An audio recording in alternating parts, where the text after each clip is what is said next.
प्रतियोगिता को कौन जीतेगा? आरंभ किया जाए। इस प्रतियोगिता से पहले प्रजा के सामने आपको कुछ और बातें भी बतानी होगी महाराज। वो क्या है? आपके बाद इस सिंहासन पर बैठने वाला अगला कौन होगा? जी आप क्या कह रहे हैं सेनापति जी? राजा के बाद इस सिंहासन और राज्य की अधिकारी इनकी पुत्री राजकुमारी मैत्रा ही होगी।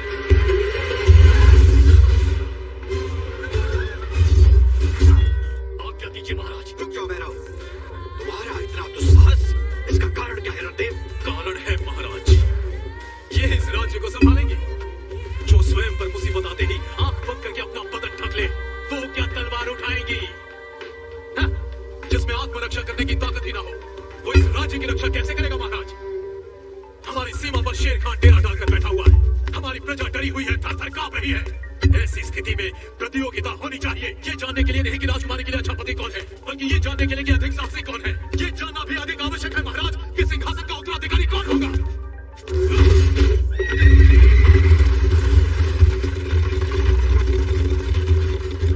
राजकुमारी मैत्रा उसी से विवाह करेगी जो चोटी लाकर इनका और राज्य का गौरव बचाएगा। अगर किसी को आपत्ति हो तो हमें सूली पर लटका दे,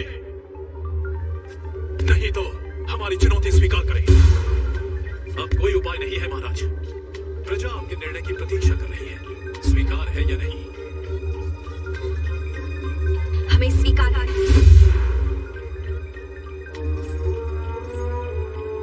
परंतु एक शर्त हमारी भी है। क्या है वो? जो भी पराजित होगा वो ये राज्य छोड़कर जाएगा। क्या बात है, हमें हराएंगी, राज्य से बाहर निकालेगी और विवाह उससे? वो यहाँ जीवित लौटेगा तब ना। इनको मैं इन्हें यहाँ जीवित लेकर आऊंगा राजकुमारी। आप अपनी आंखों से देखिएगा, जब शर्म के मारे ये इस राज्य को छोड़कर जाएंगे तो लोग इन पर थूकेंगे।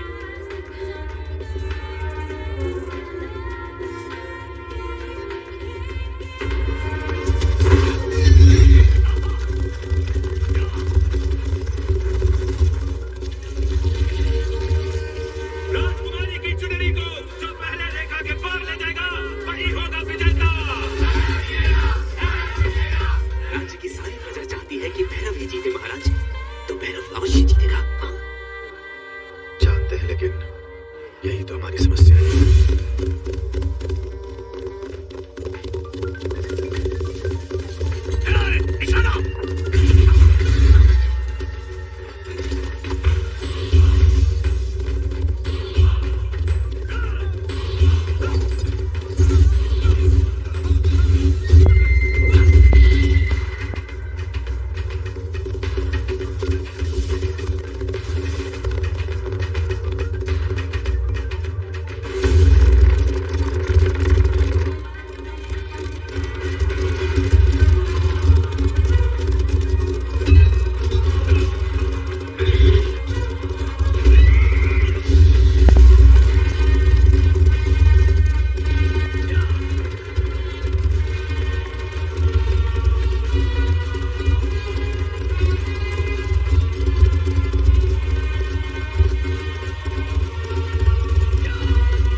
तनिक उस ओर दृष्टि तो डालिए महाराज, भैरव ही जीता है। भैरव ही जीतेगा, ये हम जानते थे महामंत्री। तो फिर दुखी क्यों हो रहे हैं महाराज? राजकुमारी जी भी तो उन्हें ही प्रेम करती है। देखिए तो उन्हें, उनके चेहरे से कितना आनंद झलक रहा है। हम भी ये खुशी देख रहे हैं, पर ये भी देख रहे हैं कि वो जल्दी ही विधवा हो जाएगी। महाराज, काल भैरव उस कबीले से है जिसका हर आदमी अपनी जान इस राज पर न्यौछावर कर देता है। कोई भी 30 वर्ष से अधिक जीवित नहीं रहता। शेर खान से लड़ते हुए मरना इसके भाग्य में लिखा है। ये जानते हुए भी हमने ये विवाह करवा दिया तो जीवन भर हम अपनी बेटी को विधवा ही देखते रहेंगे। राजगुरु ने ये भविष्यवाणी पहले ही कर दी है।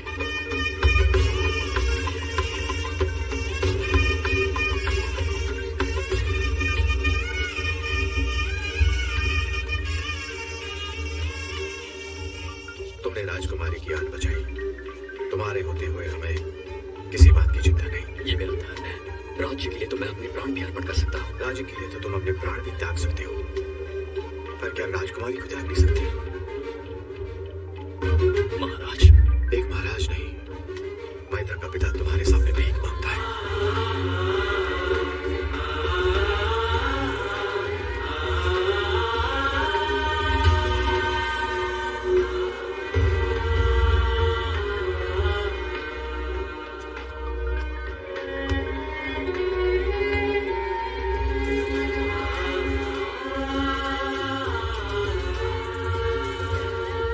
राजकुमारी मैत्रा की आबरू और उदयगढ़ का सम्मान, इनके लिए मैंने ये प्रतियोगिता जीती है, इस राज्य के सिंहासन के लिए नहीं।